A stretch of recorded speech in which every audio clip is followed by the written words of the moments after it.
Mesdames, Messieurs, bonsoir. Merci de votre fidélité. Voici le sommaire de ce journal.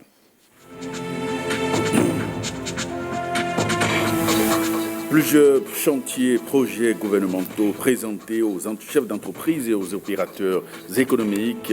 L'opération a été conduite par le ministre du Cadre de vie et Développement durable.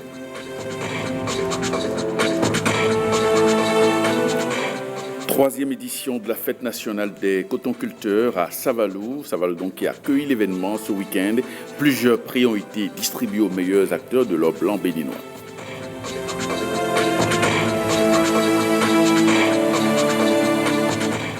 Cross-country militaire, les forces armées béninoises ont organisé la troisième édition. Il s'agit d'une activité entrant dans le cadre de la célébration de la fête de l'indépendance.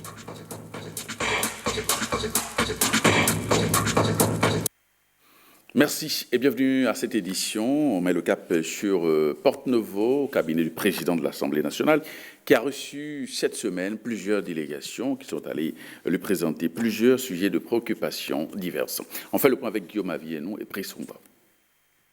Les délégations de personnalités du pays, mais aussi étrangères, se sont succédées ce mercredi au cabinet du président de l'Assemblée nationale. La première à avoir ouvert le bal reste l'association Odun Karo Odire, une organisation culturelle qui a vu le jour à Ifanyi, la commune d'où est originaire le président de l'Assemblée nationale. Après son élection, on s'est dit que ça va être justice de venir lui présenter nos félicitations. Et on a profité de cette audience pour lui parler un peu aussi de Karo Odire, qui, il a rappelé, est un thème très englobant. C'est un grand monde, du Nigeria en passant par le Bénin et ailleurs. Aujourd'hui, c'est Ifanyi qui est en train de porter ses flambeaux dans l'espoir que dans un avenir proche, on va trouver la formule idéale pour que tout ce qui est Yoruba, que ce soit au Bénin et ailleurs, puisse quand même se retrouver. À la suite du comité d'organisation de Odun Karo Odire, le président de l'ONG Al-Cré, connu pour la promotion de la bonne gouvernance et de la lutte contre la corruption. L'organisation est venue annoncer son désir de collaborer avec le groupe de députés de la 8e législature en lutte contre la malgouvernance et la corruption. Nous sommes venus voir le président pour savoir si le groupe est toujours existant et comment nous pouvons rentrer en partenariat avec ce groupe-là pour mieux faire nos activités dans le domaine de la lutte contre la corruption et l'impunité. Et puis, nous avons parlé aussi des questions d'éducation civique et morale. Nous avons parlé des questions qui concernent l'amélioration des conditions de vie des populations. Le président s'est réjoui de ce que nous sommes venus et il est content de ce que la société civile en général est en train de faire dans le cadre du développement de notre pays. Les responsables de la fondation Malay Hossou, quant à eux, sont venus féliciter le président Vlavonou pour son élection à la tête du Parlement béninois et souhaitent que celui-ci soit leur porte-parole auprès du président de la République. Le président Patrice Talon reste un grand soutien de la communauté musulmane du Bénin avec à l'appui plusieurs actions. Il a un grand bâtiment qui a été construit à Akpakpa pour héberger les musulmans avant l'abattement pour l'aéroport. Nos pèlerins avaient l'habitude d'errer, de promener dans les mosquées avant leur embarquement. Désormais, c'est chose faite. Le chef de l'État a réconcilié aussi les musulmans. Je parle de l'Union islamique du Bénin, qui était divisée en deux, et maintenant, nous sommes un et indivisibles. Et les imams et les alphas, ils continuent de prier pour que la paix revienne dans le pays. Une autre organisation venue aussi présenter ses civilités au président de l'Assemblée nationale, l'ONG internationale, la Jamaat islamique Ahmadiyya Bénin. L'institution a investi près d'1,2 milliard de francs CFA pour accompagner le Bénin au titre de 2018. Monsieur le Président, il était tellement content. Et il était au courant de nos activités, il nous a beaucoup appréciés, il nous a encouragés, et puis il nous a dit qu'il va nous accompagner parce que nous sommes des partenaires de PSG et il faut soutenir, accompagner ceux qui travaillent pour le développement du pays. Et enfin, une délégation du Conseil national des cultes endogènes venue solliciter l'appui du président Vlavonou pour l'adoption d'un texte de loi devant rétablir les cultes endogènes dans leur dignité au Bénin.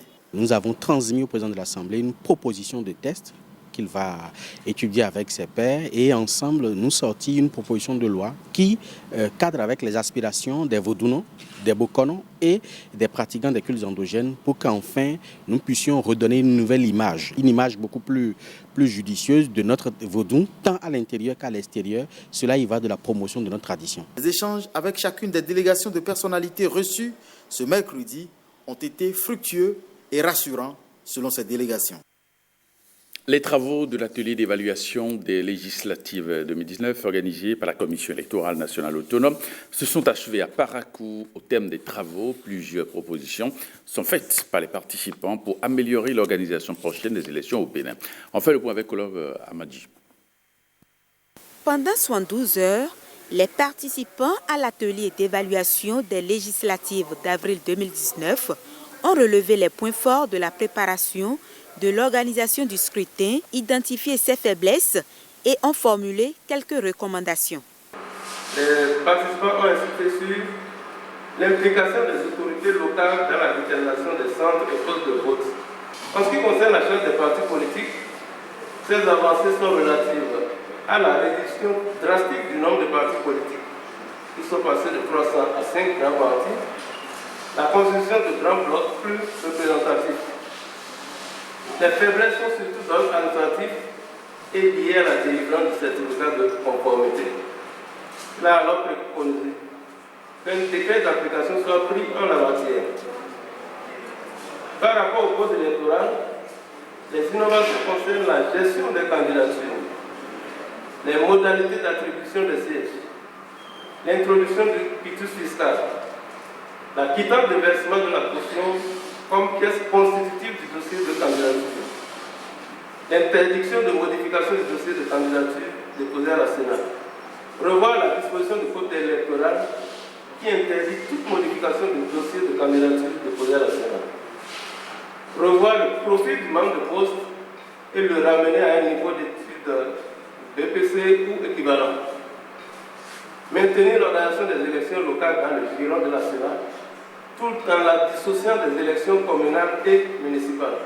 En procédant à la clôture des travaux, le président de la Commission électorale nationale autonome rassure que ces propositions seront prises en compte par son institution. Ces recommandations qui ont été formulées feront l'objet d'un toilettage au niveau de la plénière de la Sénat et nous allons retenir ce qui constitue l'essentiel de ce qui a été dit et nous allons retenir ce qui objectivement est applicable parce que le souci n'est pas de faire des propositions ni des recommandations en l'air, il s'agit de faire des recommandations qui soient applicables sur le terrain.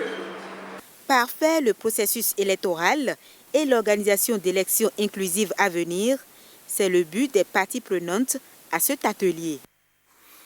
Et parlons donc de cette présentation des chantiers du gouvernement. La séance a réuni les chefs d'entreprise, les opérateurs économiques, le ministre du Cadre de Vie, le directeur général, le directeur délégué de la Société immobilière d'aménagement urbain CIMAO, Société immobilière, à laquelle revient la réalisation de certains projets du PAG. La CIMAO est une société anonyme créée en 2017 dans le cadre de partenariat entre l'État béninois, les établissements financiers et un promoteur immobilier. Suivant respectivement les explications du ministre du Cadre de Vie et du directeur délégué de la CIMAO à l'occasion de cette séance. Le gouvernement confie déjà le premier projet, c'est le projet de construction des 20 000 logements. Donc la CIMAO va assurer la maîtrise d'ouvrage déléguée de ces logements dans un premier temps, c'est-à-dire qu'elle va conduire la construction de ces logements. Ensuite, la CIMAO va s'occuper de la commercialisation de ces logements par différents modes qui sont déjà mis au point. Ensuite, la CIMAO, pendant toute la durée, puisqu'il y aura des mécanismes de crédit qui vont être mis en place, pendant toute la durée de remboursement de ces crédits, la CIMAO va assurer l'exploitation des 20 000 logements, c'est-à-dire elle va assurer la gestion de la propriété en tant que propriétaire, tant qu'il n'y aura pas eu de transfert de propriété envers les acquéreurs. Elle va assurer la gestion technique et la gestion administrative de la copropriété pour assurer la pérennité et la mise en place de services à disposition de tous les habitants de la zone aménagée dans le cadre des 20 000 logements. La CIMO, aujourd'hui, est une société de droit privé dans laquelle l'État est actionnaire avec un certain nombre de partenaires qui ne sont pas des partenaires pris au hasard. Il y a le groupe Duval, qui est un groupe français de renommée internationale dans la promotion immobilière, qui est notre partenaire technique de référence. Donc, nous sommes allés chercher un groupe qui sait faire de la promotion immobilière. Ensuite, il y a la BOAD, qui est une banque sous-régionale que vous connaissez très bien, qui est également partenaire propriétaire de la CIMO. Et puis, nous avons une vingtaine de banques béninoises et de sociétés d'assurance béninoises qui sont également dans le capital de la CIMO. Donc c'est une société de droit privé par laquelle nous allons conduire la mise en œuvre d'un certain nombre de projets. Des infrastructures qui restent dans le patrimoine de l'État et qui seront réalisées par la CIMO et des fois même gérées par la CIMO pour le compte de l'État. Globalement, voilà, l'attelage, c'est un outil de mise en œuvre des programmes du PAG, de mise en œuvre opérationnelle et efficace des programmes du PAG et surtout de gestion immobilière parce que nous avons parlé de cité ministérielle, de cité administrative, nous avons parlé de marché, nous avons parlé de logement. Tout ça, c'est du savoir-faire en matière de gestion et la CIMO va s'en occuper pour le compte du gouvernement. Après la table ronde des bailleurs de fonds pour le financement du plan directeur de l'aménagement des corridors pour l'anneau de croissance en Afrique de l'Ouest tenu à Abidjan, Côte d'Ivoire, plusieurs projets du Bénin ont intéressé les investisseurs. La délégation du Bénin a présenté les projets mis en œuvre dans le cadre du programme d'action du gouvernement. À cette table ronde sur les propos recueillis de Awa Chérif et de Franck Bédino, le ministre nous fait le point. Dès que le président, son excellent Patrice Talon, est arrivé au pouvoir depuis le 6 avril, il a mis en place un projet d'action de gouvernement 2016-2021. Et ce programme d'action du gouvernement, vous le savez très bien, comporte un ensemble de projets, dont 45 projets phares. Et de ces 45 projets phares, nous avons choisi 12 les plus pertinents que nous sommes venus ici présenter au plan directeur Cacao pour solliciter de financement pour la réalisation de ce projet. Mais je peux vous assurer, je peux vous rassurer, je peux vous dire à l'instant là, avec la gouvernance actuelle de notre pays, qui fait la fierté de nous tous à l'étranger, depuis avant-hier à aujourd'hui, les investisseurs courent derrière le Bénin. Ils courent derrière le Bénin et réclament les projets. J'ai même peur que les 12 projets ne suffiront pas aux investisseurs qui se manifestent déjà dans la salle, dans cet hôtel de la Côte d'Ivoire. Je suis convaincu qu'on serait bien obligé de chercher d'autres projets, en plus des 12 prioritairement que nous avons présentés. Nous serons bien obligés d'en ajouter parce que les gens ont une entière satisfaction de la façon dont le Bénin est géré, dont le Bénin est gouverné. Et puis, 5 pays de l'Afrique de l'Ouest ont participé à la table ronde des bailleurs de fonds pour le financement du plan directeur de l'aménagement des corridors pour l'anneau de croissance en Afrique de l'Ouest. Il s'agit donc du Ghana, du Togo, du Burkina Faso, de la Côte d'Ivoire et du Bénin. Cette initiative de l'UEMOA financée par l'Agence japonaise de coopération internationale, JICA. L'objectif est de rencontrer la mobilisation des ressources pour le financement des projets des différents pays participants. La rencontre s'est tenue en Côte d'Ivoire. Awa Chérif, Franck Bédino. Les besoins en investissement dans le secteur des infrastructures en Afrique de l'Ouest sont estimés à 17 milliards de dollars par an pour la prochaine décennie. Et le secteur de l'énergie à lui tout seul a besoin de 10 milliards de dollars par an pour faciliter l'accès à l'énergie.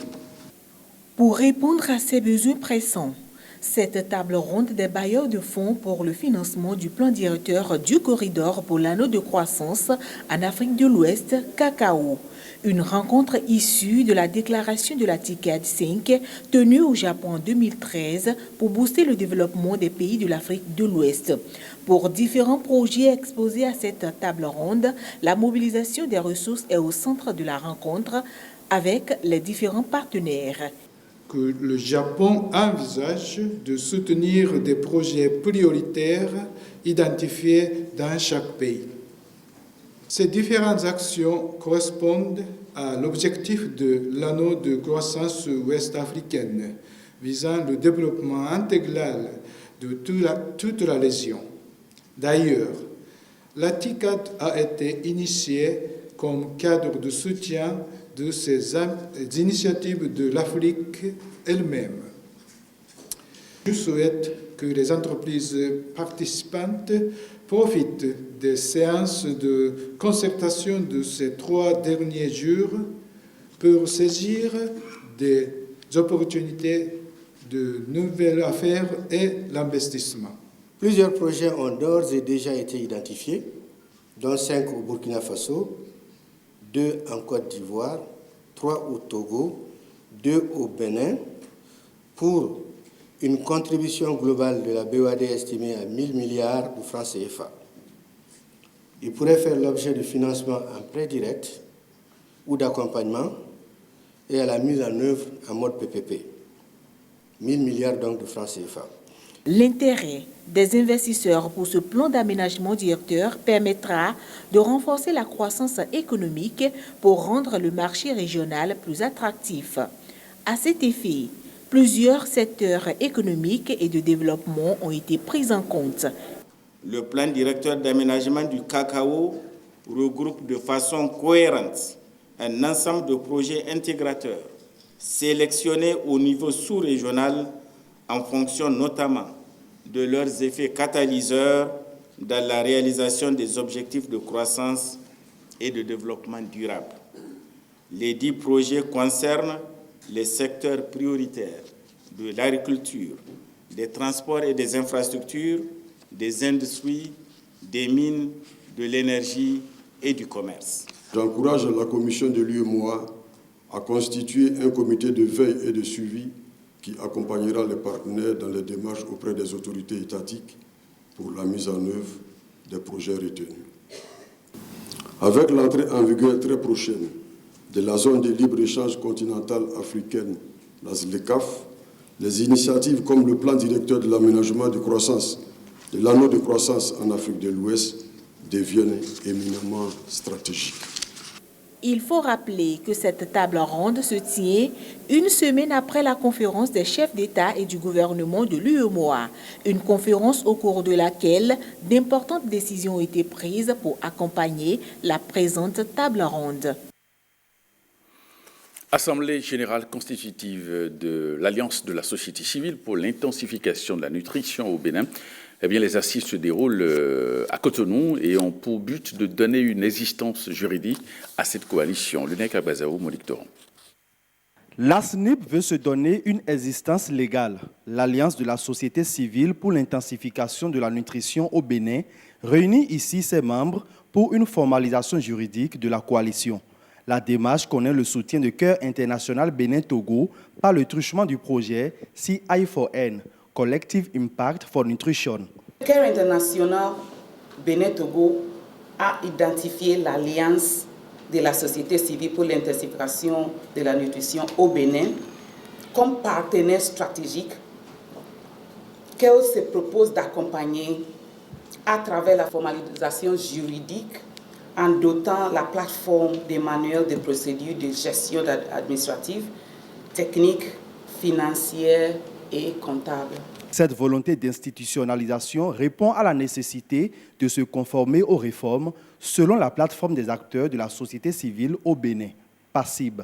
Qu'ils vous souviennent que c'est depuis mai 2007 que le Bénin est entré dans le processus de réforme politico-économique dans le secteur de la nutrition et s'est engagé résolument grâce à une vision consensuelle des acteurs de la nutrition vers l'institutionnalisation de la politique de nutrition au Bénin.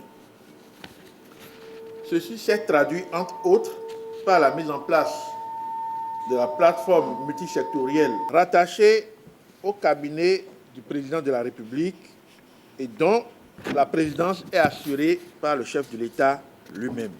Le Conseil de l'alimentation et de la nutrition soutient aussi l'initiative de l'Alliance de la société civile pour l'intensification de la nutrition au Bénin. Le secrétariat permanent du Conseil de l'alimentation et de la nutrition se félicite de la démarche d'institutionnalisation de la CIN mise en place depuis le 10 février 2015. Cette démarche est gage de bonne gouvernance et le SBCAN vous encourage à poursuivre dans ce sens. Il est à espérer de cette Assemblée générale constitutive l'adoption du règlement intérieur et des statuts de l'Alliance dont les drafts sont élaborés par 3 consultants recrutés. Ces tests vont permettre au réseau de mieux assumer sa mission, lutter pour une bonne nutrition au Bénin. Et parlons donc de la vie des cotonculteurs béninois qui sont célébrés à Savalou ce week-end. C'était à l'occasion de la 3e édition de la Fête nationale des cotonculteurs, une édition marquée aussi par de nombreuses récompenses de braves producteurs du Bénin. William Tchoki pour le reportage. Alors, bonjour monsieur. Bonjour. Comment vous allez? Ça va bien. Mais là, vous venez d'où? Je viens de Kobli. C'est bien un cotonculteur de la commune de Kobli, département de l'Atakora. Il aura parcouru plus de 200 km pour venir ici à Savalou, la ville aux collines fumantes. Il est là pour recevoir un prix. Je suis venu pour la fête nationale des cotonculteurs. Il est en effet un des meilleurs producteurs de l'or blanc béninois de son département. J'ai fait 18 hectares de coton. Comme lui, ils sont plusieurs centaines à rallier le stade Omnisport de Savalou. Ils viennent de toutes les localités productrices du coton. Leur fête, la fête nationale du cotonculteur. Oui, l'heure est à la fête et à la récompense. En 2018-2019, la campagne que nous célébrons aujourd'hui, les superficies emblavées ont été de 656 500 hectares pour une production de 678 000 tonnes. Totalement commercialisées et payées aux cotonculteurs. Ce coton, je le signale, a été produit sans aucune subvention de l'État.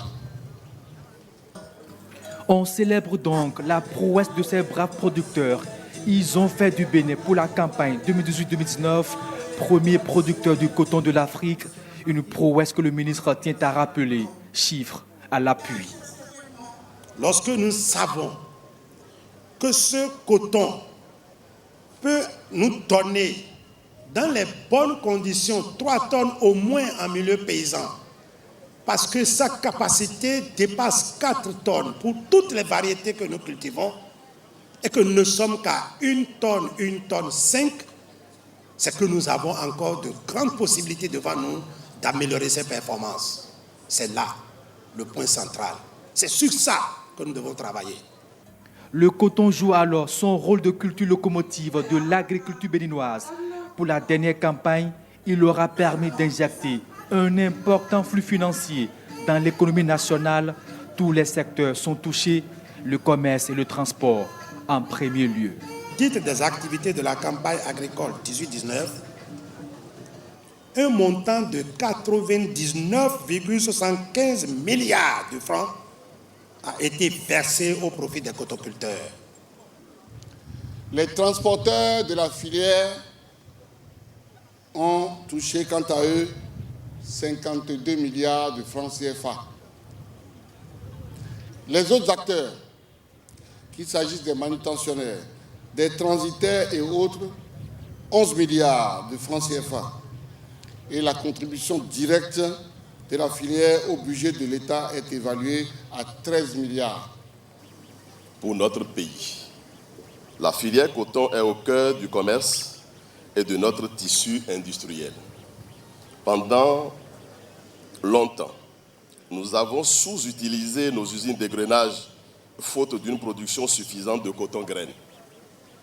C'était un manque à gagner colossal pour nos opérateurs économiques et pour notre pays. Vous comprenez donc ma joie de constater depuis quelques années que, par vos efforts, votre abnégation, nous arrivons désormais à réaliser et même dépasser la capacité d'égrenage installée dans notre pays, au point où le besoin d'installer de nouvelles usines d'égrenage et de distribution devient une impérieuse nécessité.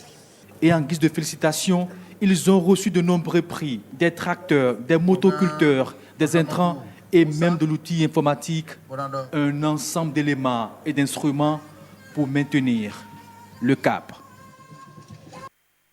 L'état-major général des forces armées béninoises a organisé la 3e édition du cross-country militaire de l'indépendance, une activité en prélude de celle du 1er août qui a rassemblé les forces armées béninoises.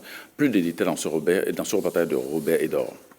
Autre forme de célébration des festivités du 1er août. Plus de 500 personnes ont pris part à ce cross-country au vu et aussi des autorités militaires et paramilitaires des forces armées béninoises. La compétition s'est déroulée sous forme d'un semi-marathon de 3, 5 et 8 km hommes et dames. Le sport, un facteur indispensable dans la cohésion sociale. Le sport est un facteur de cohésion et nous avons besoin d'avoir un corps sain et un esprit sain. Par la suite, avoir un esprit sain dans un corps sain. Je fais référence à une locution latine qui dit ceci. Mens sana in corpore sano, un esprit sain dans un corps sain. Nous en avons besoin pour renforcer la cohésion entre nous. Nous en avons besoin pour renforcer la fraternité d'armes entre militaires et forces paramilitaires. Nous en avons surtout besoin pour être en forme afin de pouvoir accomplir les missions qui sont les nôtres. Je vous invite donc à faire de telle sorte que les années à venir, la participation soit plus massive. Pour une 3e fois consécutive, le cross-country militaire a connu la participation de tous les grades. Adjudant, adjudant-chef, lieutenant, colonel, commandant et chef d'état-major ont tous parcouru la capitale économique du Bénin. Cette 3e édition, comme toutes les premières, a pour objectif de renforcer les liens entre les différents personnels des forces de défense et de sécurité et autres, permettre à chacun, dans une ambiance collective, d'éprouver son physique et son mental, gage d'un développement de notre chère patrie. Au terme de la compétition, place à la remise de médailles et trophées aux plus méritants. La 3e édition du cross-country militaire s'est achevée. Prochaine édition, juillet 2020. Eh bien, ce journal sur FM, merci pour votre fidélité. À 23h30, Jérôme Mouba pour le JT Soir.